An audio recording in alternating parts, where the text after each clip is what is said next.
नमस्कार। आज हम समय में थोड़ा पीछे चलते हैं। लगभग 600 ईसा पूर्व से 600 ईस्वी प्राचीन भारत का वो दौर। हम राजाओं और लड़ाइयों से हटकर उस समय के समाज को समझने की कोशिश करेंगे। हमारे पास महाभारत, धर्मसूत्र जैसे ग्रंथ हैं। देखते हैं ये परिवार, शादी, समाज के बंटवारे, इन सब के बारे में क्या बताते हैं। जी हाँ, बिल्कुल। और हमारा मकसद सिर्फ ये जानना नहीं कि नियम क्या थे, बल्कि ये भी कि असल में होता क्या था। क्या सब लोग एक ही तरह सोचते थे या अलग अलग नजरिए भी थे? ये उस दौर की, आप कह सकती हैं, जटिलताओं को, विचारों को समझने की एक कोशिश है। तो फिर महाभारत से ही शुरू करें। सुना है बहुत ही विशाल ग्रंथ है ये, 1 लाख से ज्यादा श्लोक, और कहते हैं कि इसे बनने में कोई 1000 साल लग गए। क्या ये सिर्फ कौरवों और पांडवों की लड़ाई है? लड़ाई तो इसका एक हिस्सा है, पर ये उससे कहीं ज्यादा है। ये समाज के नियम, मान्यताएं, इनका एक तरह से आईना है।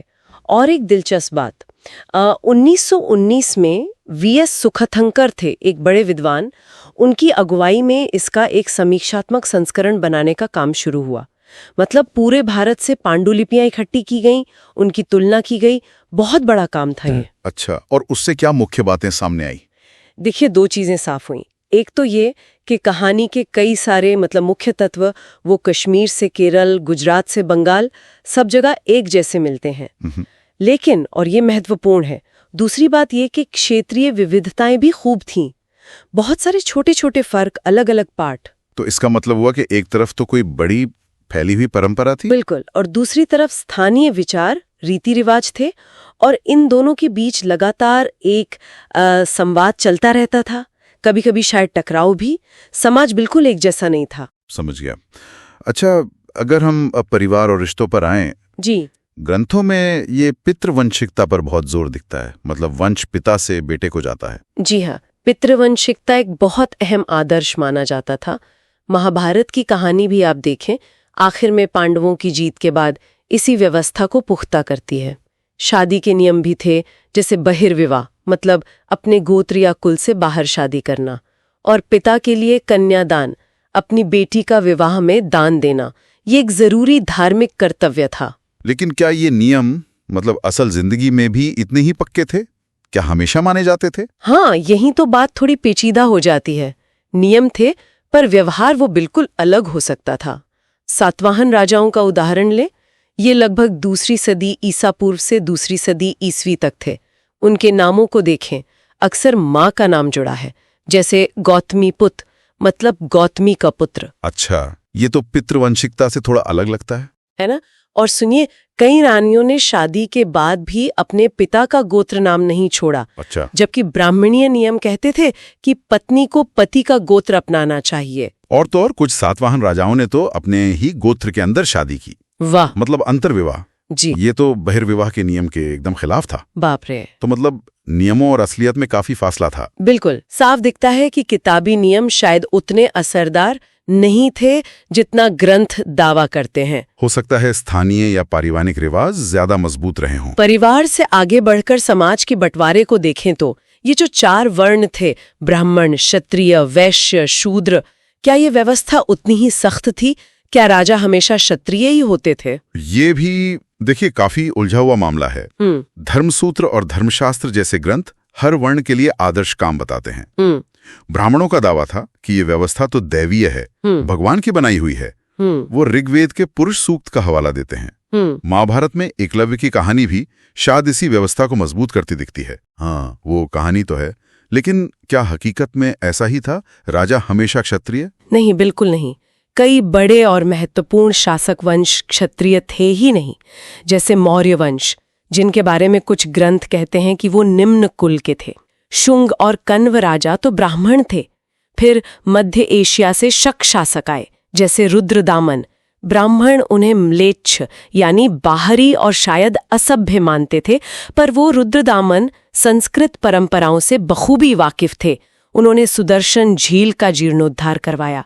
खुद सातवाहन राजा गौतमी पुत्र सिरी सातकनी, वो अपने आप को अनोखा ब्राह्मण भी कहते थे और क्षत्रियों का घमंड तोड़ने वाला भी। और उन्होंने वर्ण व्यवस्था बनाए रखने का दावा करते हुए भी उन लोगों से वैवाहिक संबंध बनाए जिन्हें इस व्यवस्था से बाहर समझा जाता था, जैसे शक। तो ये वर्ण व्यवस्था काफी लचीली लगती है, कम से कम शासकों के मामले में। हाँ, और वर्ण के अलावा जाति का भी जिक्र आता है, जो जन्म पर आधारित थी और जिनकी संख्या कोई तय नहीं थी। शायद ज्यादा स्थानीय और जटिल व्यवस्था रही होगी। और संपत्ति के मामले में क्या मर्दों और औरतों में बराबरी थी? नहीं, यहाँ तो फर्क एकदम साफ दिखता है। मनुस्मृति जैसे ग्रंथ बताते हैं कि पिता की संपत्ति बेटों में बंटती थी। बड़े बेटे को शायद कुछ खास हिस्सा मिलता हो। स्त्रियों का पैतृक संपत्ति पर अधिकार नहीं माना जाता था। हाँ, उन्हें शादी में जो उपहार मिलते थे, जिसे स्त्री धन कहा गया है, वो उनकी अपनी संपत्ति होती थी। इस पर पति का हक नहीं होता था, बल्कि उनकी संतानों का होता था। और पैसा कमाने के जो तरीके बताए गए हैं, वो भी मर्दों और औरतों के लिए अलग अलग हैं। तो क्या इन सारे नियमों को, इस ऊंच नीच को सबने मान लिया था? कोई आवाज नहीं उठी इनके खिलाफ? नहीं, ऐसा नहीं है। आलोचना बिल्कुल हुई थी। खास तौर पर बौद्ध धर्म को देखें।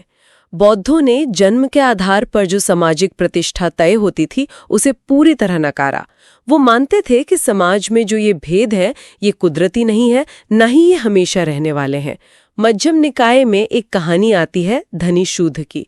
वो ये दिखाती है कि अगर शूद्र धनी है तो ब्राह्मण या क्षत्रिय भी उसकी इज्जत कर सकते हैं, उससे सेवा ले सकते हैं। ये तो काफी अलग नजरिया है। जी, इसी तरह प्राचीन तमिल साहित्य, संगम साहित्य जिसे कहते हैं, उसमें धन जमा करने से ज्यादा उदारता और जरूरतमंदों की मदद करने को महत्व दिया गया है।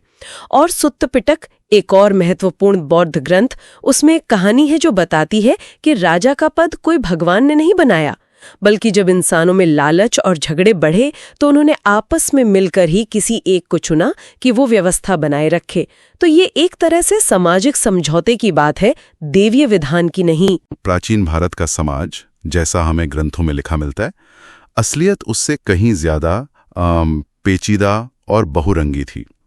पितृवंश, बहिर्विवाह, वर्ण व्यवस्था, ये सब आदर्श थे, लेकिन साथ ही हमें सातवाहनों जैसे अलग रिवाज भी दिखते हैं, गैर क्षत्रिय राजा भी दिखते हैं, और बौद्ध धर्म जैसी विचारधाराएं भी थीं जो इन व्यवस्थाओं पर सवाल उठा रही थीं। महाभारत जैसे ग्रंथ भी स्थिर नहीं थे, वो सदियों में बने, बदलते रहे। बिल्कुल सही कहा आपने। ये सारे स्रोत हमें यही सिखाते हैं कि समाज कभी भी एक जैसा नहीं होता। नियम बनते हैं तो तोड़े भी जाते हैं, उन पर सवाल भी उठते हैं, और उनके साथ साथ दूसरी वैकल्पिक व्यवस्थाएं, दूसरे नजरिए भी हमेशा मौजूद रहते हैं।